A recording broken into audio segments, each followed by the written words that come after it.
2주 전에 저희 장로님들과 안수 집사님들과 산상기도회를 다녀왔습니다. 우리 장로님들과 안수 집사님들, 우리 컨시스토리가 산상기도회를 갈 때면 몇 가지 좀 특별한 프로그램을 준비해서 같이 나누는 시간들이 있습니다. 올해 이 7월 달에 찾아갔었던 산상기도회에서는 이런 시간이 있었습니다. 나의 묘비명 쓰기라고 하는 그런 시간을 좀 가져봤어요. 빈 종이에 이렇게 생긴 그림 하나를 보여드리고 나서 그 비어있는 묘비지 않습니까? 여러분들이 나중에 언젠가 하나님 부르심의 세상을 떠나게 될 텐데 여러분의 묘비에 어떻게 글이 쓰여지기를 원하십니까? 그 글을 한번 써보시면 좋겠습니다. 이렇게 부탁을 드렸습니다. 모두 다 쉽게 써내려가지 못하고 한참 동안을 종이를 바라만 보셨던 그런 생각이 지금도 납니다. 묘비명을 적는다는 것이 뭐 멋진 문구 하나 만드는 것보다 훨씬 더 심각한 일이었기 때문에 아마 그랬을 것 같습니다. 지금까지 나의 삶 전체를 돌아봐야 할 것이고 내가 죽음을 맞게 된다면 그 죽음의 순간이 어떨까라고 하는 것도 생각을 해봐야 될 것이고 내 죽음 이후에 많은 사람들이 나를 어떻게 기억해 주기를 바라는가라고 하는 부분도 생각해 보아야 할 것이니까 이것이 그렇게 쉬운 문제가 아니었던 것 같아요. 그야말로 묘비에 내가 어떤 것이 적혀지기를 원하는가라고 하는 것은 삶과 죽음에 대해서 내가 어떻게 생각하고 있고 반응하고 있는가를 그대로 보여주는 것이기 때문에 그런 것 같습니다. 그렇습니다, 여러분. 사실 누구나 한 번은 세상에 태어나고 세상에 태어나면 누군가 한 번은 죽게 되어 있습니다. 그렇기 때문에 우리가 삶이라고 하는 것과 죽음이라고 하는 것을 어떻게 이해하고 바라보느냐 하는 것이 사실 대단히 중요하다는 것을 알게 됩니다. 이쯤에서 질문을 하나 드리겠습니다. 사도 바울의 묘비명에는 어떻게 쓰여져 있을까요?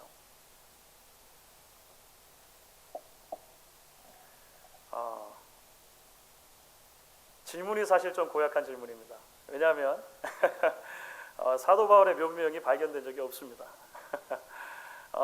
전통적으로 사도 바울이 마지막 감옥에 갇혀 있었던 터라고 이제 추측되는 곳과 그리고 사도 바울이 참수를 당해서 순교를 했다고 알려진 그 터에 이제 교회들이 크게 세워져 있을 뿐인데 사도 바울의 무덤은 발견되지 않았습니다. 그래서 당연히 사도 바울의 묘비가 발견되지도 않았고 그 묘비에 무엇이 쓰여졌는지 저희가 알 길이 없는 것이죠.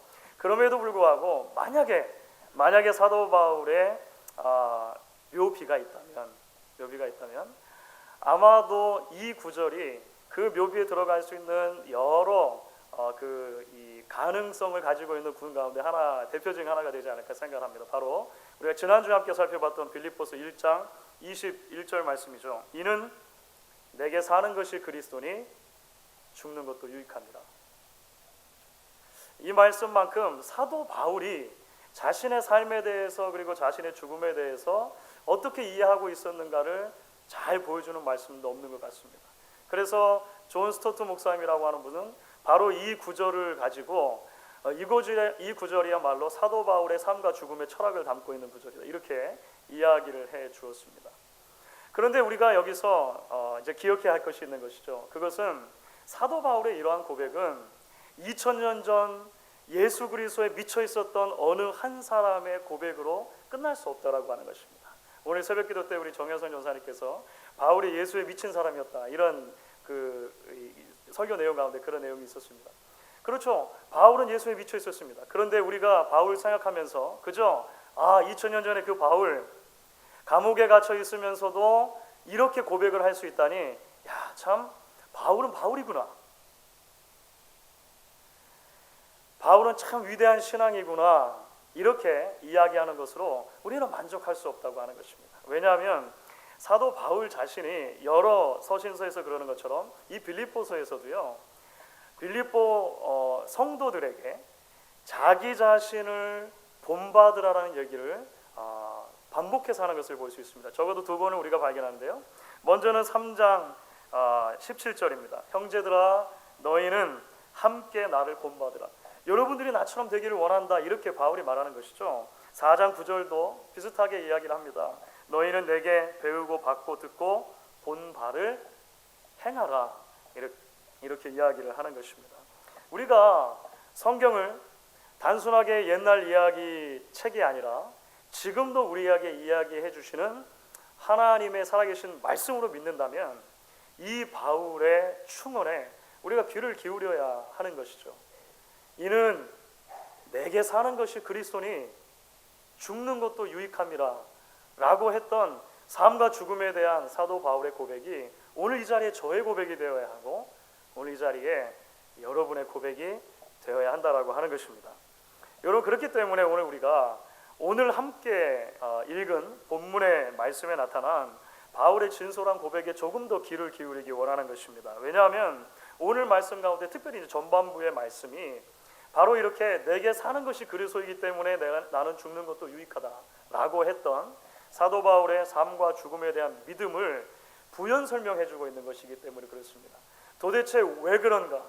왜 나에게는 죽음이 유익인가? 왜 나에게는 삶도 유익인가? 이것에 대해서 바울이 오늘 말씀에서 우리에게 설명을 해주고 있다라고 하는 것이죠. 그리고 바울의 이런 설명을 통해서 우리는 우리의 삶과 죽음에 대해서 생각을 정리하는데 매우 중요한 하나님의 말씀의 이정표를 갖게 된다라고 하는 것입니다.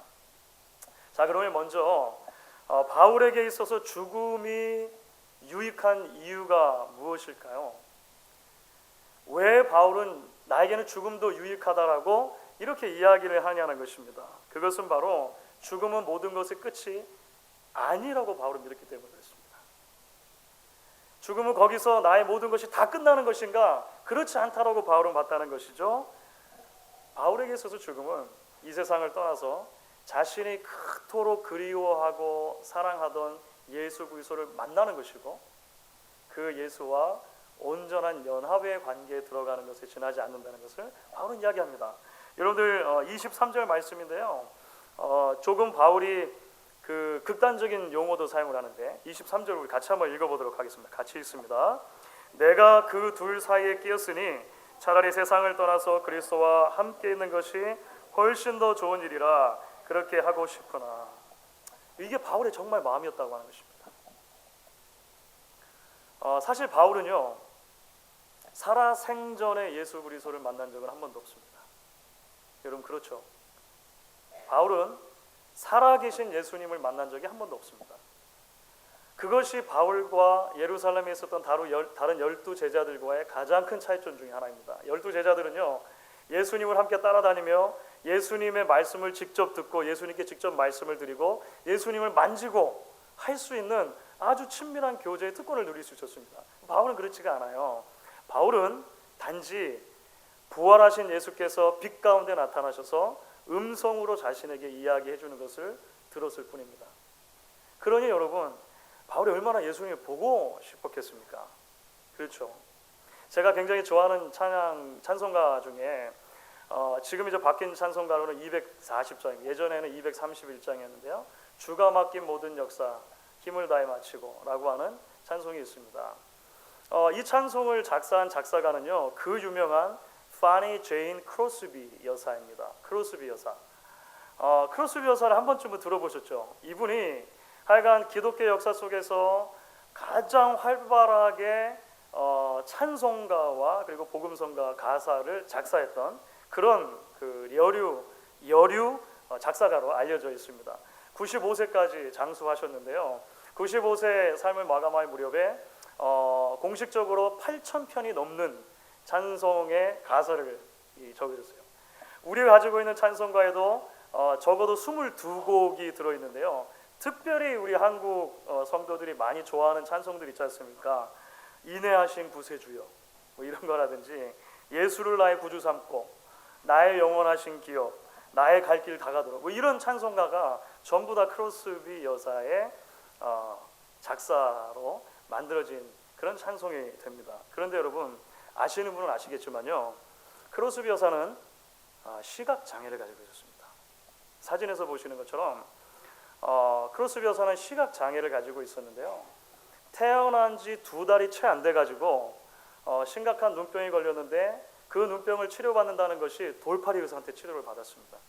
그래서 그 6주 만에 사실은 시력을 이제 굉장히 심각하게 잃어버리게 되고 2달 안에 완전히 이 시신경이 파괴돼서 시각을 잃어버리게 돼요.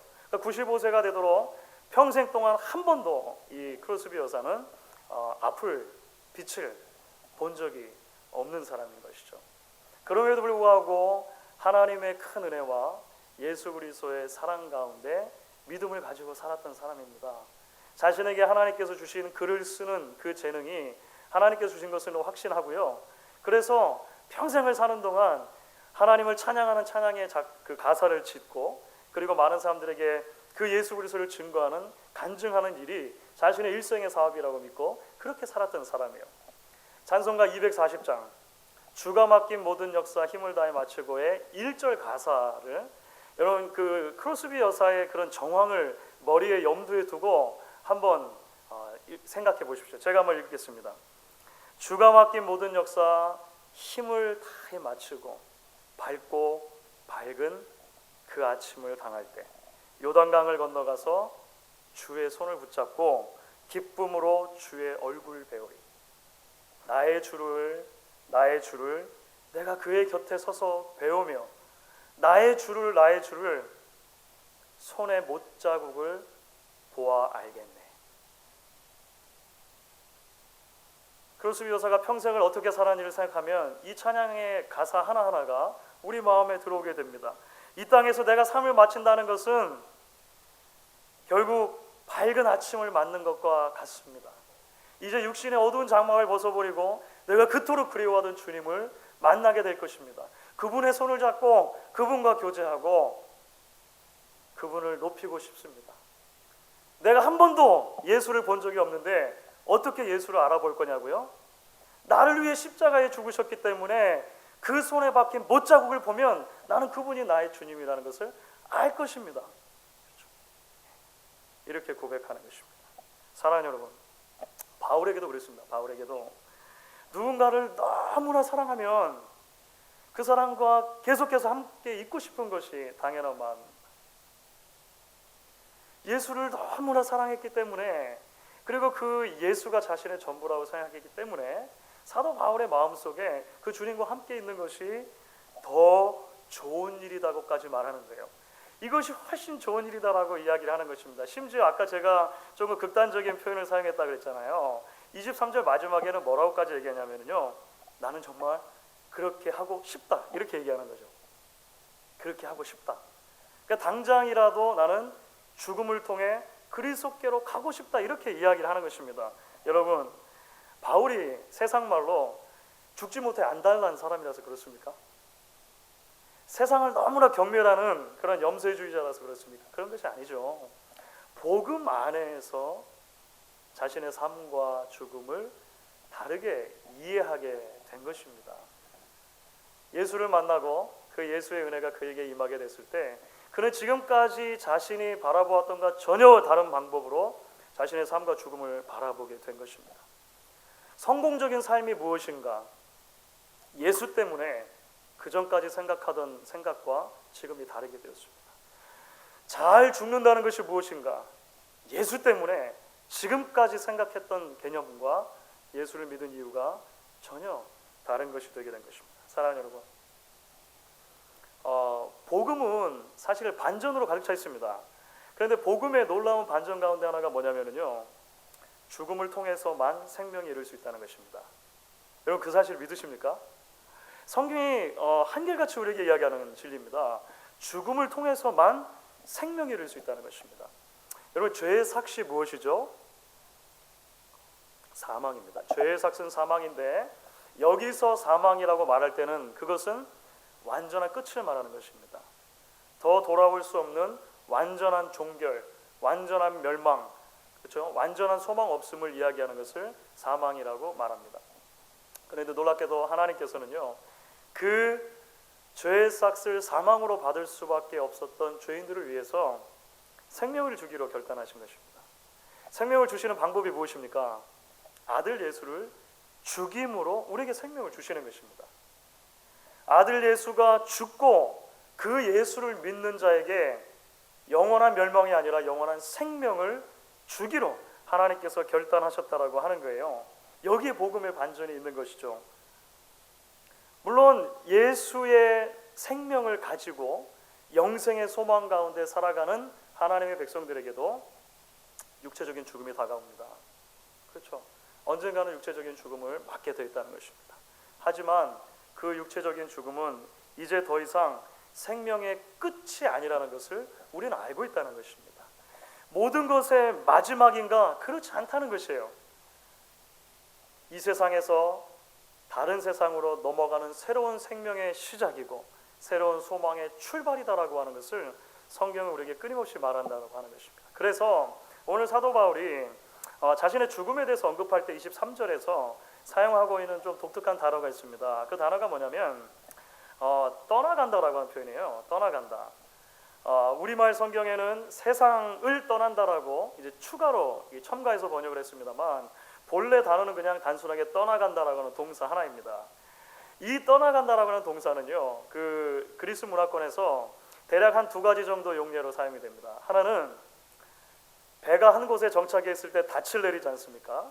이 배가 다른 곳으로 옮기기 위해서 그 닻을 올린다라고 할 때 떠난다라고 하는 동사를 사용합니다. 이렇게 떠난다라고 번역된 동사를 사용합니다.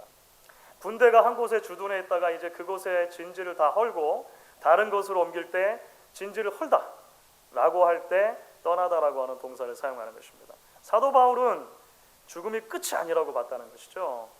거기로부터 새로운 생명, 새로운 삶이 시작되는 것으로 봤다라고 하는 것입니다.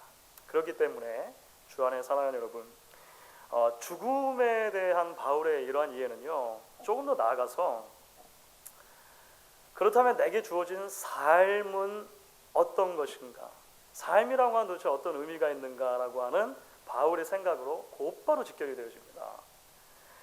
사도 바울은요, 천국의 소망 가운데 죽음의 유익에 대해서 이야기하면서도 하나님이 부르시기까지는 이 땅에서 살아가야 하는 삶의 그 소중한 가치 있잖아요. 이 땅에서 삶이 그러면 아무 의미가 없는 것인가? 그렇지 않다는 것이죠. 이 땅에서 삶도 굉장히 소중한 것이라고 하는 것을 분명히 인식하고 있었습니다.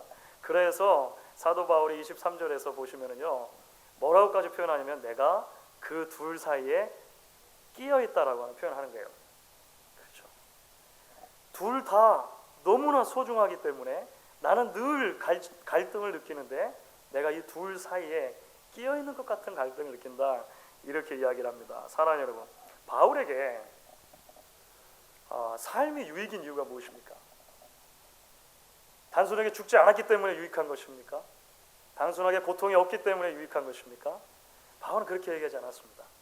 복음 안에서 죽음을 먼저 이해하고 나니까 삶을 이해하는 방식도 바뀐 것이죠. 바울에게 있어서 삶이 소중한 이유는 뭐냐면, 삶이라고 하는 것은 결국 그리스도께서 내게 주신 사명을 성취해 나가는 현장이기 때문에 그렇다라고 바울은 이야기해요. 이게 참 놀라운 고백입니다. 오늘 25절과 26절의 말씀입니다. 25절, 26절 말씀 한번 같이 우리 한 목소리로 읽어보도록 하겠습니다. 내가 살 것과 너희 믿음의 진보와 기쁨을 위하여 너희 무리와 함께 거할 이것을 확실히 하노니 내가 다시 너희와 같이 있으므로 그리스도 예수 안에서 너희 자랑이 나로 말미암아 풍성하게 하려 함이라. 여러분, 이게 무슨 말일까요? 감옥에서 지금 사도 바울은요, 자신에게 앞으로 이 선고가 내려지면 두 가지밖에 없다는 것을 알고 있었습니다. 우리 지난주에 말씀한 것처럼요, 하나는 풀려나서 생명을 얻든지 다른 하나는 사형을 언도받고 죽는 것입니다. 이 두 가지밖에 없다라고 바울은 그렇게 믿고 있었다라고 하는 것입니다. 내가 죽을 수도 있지만, 그리고 그렇게 죽는 것도 나에게는 큰 유익이지만 내가 살 수도 있을 것인데, 그렇게 살게 된다면 그 나의 삶이, 나의 생명이 다시 주어진 단 한 번의 기회가 왜 소중한가? 단순하게 감옥을 벗어나서 자유를 누리기 때문에 소중한 것인가? 그렇지 않다는 것이죠. 바울이 삶을 소중하게 여기는 이유는요, 빌립보 교인들 때문이었어요. 그렇죠. 내가 여러분을 한 번 더 만날 수 있고, 내가 여러분들에게 한 번 더 복음을 전할 수 있고, 그래서 여러분들이 다시금 그 복음의 진리 위에 굳건히 설 수 있어 그리스도의 자랑이 될 수만 있다면 나의 삶이 가치 있는 것이라고 나는 생각한다. 바울은 이렇게 이야기를 하는 것입니다. 주 안에 사랑하는 여러분, 사실 죽음을 어떻게 이해하는 것과 또 삶을 어떻게 이해하는가 하는 것은 서로 다른 문제가 아닙니다. 그렇죠? 결국은 죽음과 삶이 하나로 엉켜 있고 한데 묶여 있다라고 하는 것을 우리가 오늘 바울의 고백을 통해 보게 되는 것입니다. 사실 우리는 모두 죽음을 두려워합니다. 그렇죠? 죽음을 두려워하지 않을 수 어떻게 있겠습니까? 많은 경우에 있어서 죽음은 이 세상에서 삶의 끝이기 때문에 그렇지요. 사랑하는 사람들과의 이별이기 때문에 그렇고요. 많은 경우에 고통을 수반하기 때문에 그렇습니다. 죽음은 아픔이고 슬픔이고 그렇습니다. 그런데 여러분, 만약 죽음이 그 자체로 끝이라고만 한다면, 그래서 죽음을 생각할 때 늘 우리가 생각하는 것은 두려움이어야만 한다면, 우리는 반대로 오로지 어디에만 소망을 두게 되어 있습니까? 이 땅에서 삶에만 소망을 두게 될 것입니다. 여기서의 삶이 전부이기 때문에 어떻게 해서든지 여기서 많이 모아야 하고 더 큰 것을 이루어야 하고 더 나의 이름을 남기는 것이 소중한 가치가 될 것이라고 하는 것입니다. 죽음은 어떻습니까? 어떻게든지 끝까지 피해야 하는 어떤 것, 이렇게 생각이 되는 것이죠. 반대로 삶은 끝까지 쟁취해야 하는 어떤 것으로 생각이 될 것입니다. 그런데 여러분, 놀랍게도 성경은 우리에게 그렇게 이야기하지는 않습니다. 삶과 죽음에 대해서 이야기할 때 성경은 그런 식의 이분법적인 사고로 우리에게 전달해 주지 않는다고 하는 것입니다. 죽음은 결국 하나의 다른 영원한 생명으로 통과하는 문이다 라고 성경은 이야기를 하는 것이죠. 그렇기 때문에 이 땅에서 삶은 어떤가? 하나님을 만나기 위해, 만나기 전에 하나님께서 나에게 주신 사명을 최선을 다해 감당해야 하는 삶의 현장으로서 소중함을 가진다라고 성경은 우리에게 통합적인 사고를 요구하는 것이죠. 삶도 소중하고 죽음도 소중한 것입니다. 크로스비 여사가 고백했던 것처럼 주가 맡긴 모든 역사를 힘을 다해 마치고 그 이후에 밝고 밝은 그 아침을 당하는 것이 결국 나의 인생의 삶이고 결국 인생의 죽음이다라고 하는 것을 우리가 발견하기 때문에 그런 것입니다. 지금 예전에는 버마라고 불렀던 미얀마죠. 지금 미얀마입니다. 미얀마 선교의 아버지라고 불리는 아도니람 저슨이라고 하는 선교사가 있습니다. 아도니람 저슨, 이렇게 생긴 분입니다. 이 아도니람 저슨이 이제 선교사로 파송을 받기 전에 교제하고 있었던 앤이라고 하는 자매에게 청혼을 하면서 프로포즈를 하면서 이렇게 프로포즈를 합니다. 나와 결혼해 주십시오. 나와 함께 아시아의 정글로 가서 거기서 그리스도를 위해 죽읍시다. 저만 멋 없이 프로포즈를 한 줄 알았는데요. 야, 세상에 프로포즈를 이렇게 하는 사람이 어디 있습니까? 나와 같이 가서 죽읍시다, 이게 프로포즈였어요. 그래서 결혼했습니다. 앤과 아도니람 저슨이 결혼을 하고 1813년도에 최초로 버마의 랭군이라고 하는 도시에서 사역을 시작을 합니다. 그런데 그 선교 사역이라고 하는 것이 참 고난과 고통의 연속이었습니다. 말을 배우고 문화를 배워야 하기 때문에 이 아도니람 저슨이 그 버마어로 첫 설교를 하기까지 얼마의 시간이 걸리냐면 6년이라는 시간이 걸렸습니다. 6년 동안 아무것도 못하고 말을 배우고 비로소 6년 뒤에 첫 번째 설교를 하게 된 것입니다. 그 이듬해 7년째 되었을 때 첫 번 세례자를 이제 얻게 되는 것이죠. 버마어로 성경을 번역하는 일을 했습니다. 그런데 그 성경을 번역하는 일이 20년이 훨씬 넘는 작업이 되게 돼요. 그동안에 사랑하는 아내 앤을 병으로 먼저 잃습니다. 그리고 자식 하나를 잃습니다. 선교사를 계속 감당하기 때문에 재혼을 하는데요. 재혼을 했던 두 번째 아내도 또 병으로 잃게 되고 5명의 자녀를 더 잃게 됩니다. 그럼에도 불구하고 이 복음을 전하겠다라고 하는 이 아도니람 저슨 안에 있는 그 복음의 불꽃은 식지를 않았습니다. 물론 조금 어려운 시기를 겪었지만 다시금 복음의 사역에 최선을 다해 감당한 이후에 이제 그의 나이가 62세가 되던 해인데요. 1850년 지병으로 폐병을 앓고 있었는데 그것을 고치기 위해서 본국인 미국으로 돌아가는 배 안에서 아도니란 저스는 죽습니다. 적당한 장례를 치를 수가 없죠. 뱃사람들이 평소에 그가 자주 입던 그냥 검은 양복 하나 입혀서 그 바다에 던집니다. 수장시킨 것이죠. 수장시킨 것입니다. 세상적인 기준으로 보면요, 여러분 이런 삶을 어떻게 성공한 삶이라고 또는 잘 죽은 죽음이라고 이야기할 수 있겠습니까? 그렇죠. 평생을 오지에서 고생을 하면서 사랑하는 가족의 많은 식구들을 먼저 떠나보내는 슬픔을 겪어야 했고 자기 자신마저도 지병 가운데 그냥 바다 위에서 말하자면 객사하게 된 것이죠. 적절한 장례도 치러지지 못하고 무덤 하나 남지 않은 그런 삶을 살게 되었다는 것입니다. 그런데 사랑하는 여러분, 하나님께서 이 아도니람 저슨과 그의 가정을 통해서 이루신 이 복음의 열매는 참으로 놀라운 것이었습니다. 그가 62세의 나이로 죽었을 당시죠. 1850년도 1813년도에 앤과 함께 처음으로 갔을 때는 두 사람이 같이 예배를 드렸는데요. 이제 세월이 흘러서 이제 그가 62세가 되었을 죽음을 맞이할 그 무렵에 이제 그 버마 전역에 63개의 교회가 세워지게 됐습니다. 7천여 명의 세례자가 생기게 됐고요. 그 가운데 163명의 선교사로 헌신하는 사람들이 생겨나게 됩니다. 최근에 가까운 통계에 의하면 이제 버마에 미얀마에 300만이 넘는 크리스천들이 지금은 있는 것으로 그렇게 파악이 되고 있습니다. 바울하고 비슷한 것 같아요. 바울처럼 묘비가 없잖아요. 그렇죠.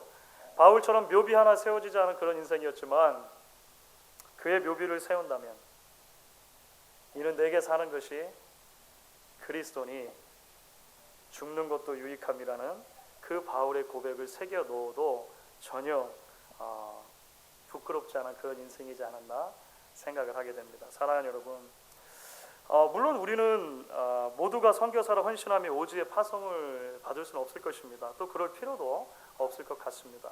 하지만 우리를 앞서갔던 신앙의 선배들의 삶과 죽음의 이야기는 우리에게 자꾸 말을 걸어옵니다. 오늘날 너무나도 세속화되어서 언제부터인가 세상과 별로 구분되어지지 않는 교회들에게 그리고 성도들에게 도전의 말씀으로 다가오는 것이죠. 천국과 영생을 믿습니다. 우리의 입으로는 이야기하지만 실제로는 마치 이 땅에서 누리는 것이 전부인 것처럼 때로는 욕심과 타협으로 또 때로는 염려와 불안 가운데 살아가기 쉬운 저와 여러분에게 경고의 말씀으로 오늘 말씀이 들려지고 있다는 것이죠. 이제 말씀을 맺으면서 저는 처음에 서론에서 드렸던 그 묘비명 이야기를 다시 한번 꺼내드리고 싶습니다. 기인으로 한국 사회에서 기인으로 알려졌고 그 별명이 걸레 스님이라고 이렇게 불렸던 중광이라고 하는 스님이 있습니다. 아마 여러분들 기억하시는 분 계신지 모르겠습니다. 이 그림도 그리고 아주 재미있는 행동들을 많이 했던 그런 스님입니다. 그 중광 스님의 묘비에 이런 묘비명이 써 있다고 그래요. 괜히 왔다 간다. 물론 선문답 같은 그런 말씀일 수 있겠지만 괜히 왔다 간다 이렇게 남겼습니다. 반면에 한국에 가면 양화진이라고 하는 곳이 있습니다. 한국의 초기 선교사들의 무덤들이 함께 모여있는 양화진이라고 하는 곳이 있는데요. 25살의 나이에 한국에서 복음을 전하다가 그만 급성 맹장 수술을 잘못해서 사망하게 된 그 여자 선교사님이 있습니다. 루비 캔드릭이라고 하는 선교사님이 있는데요.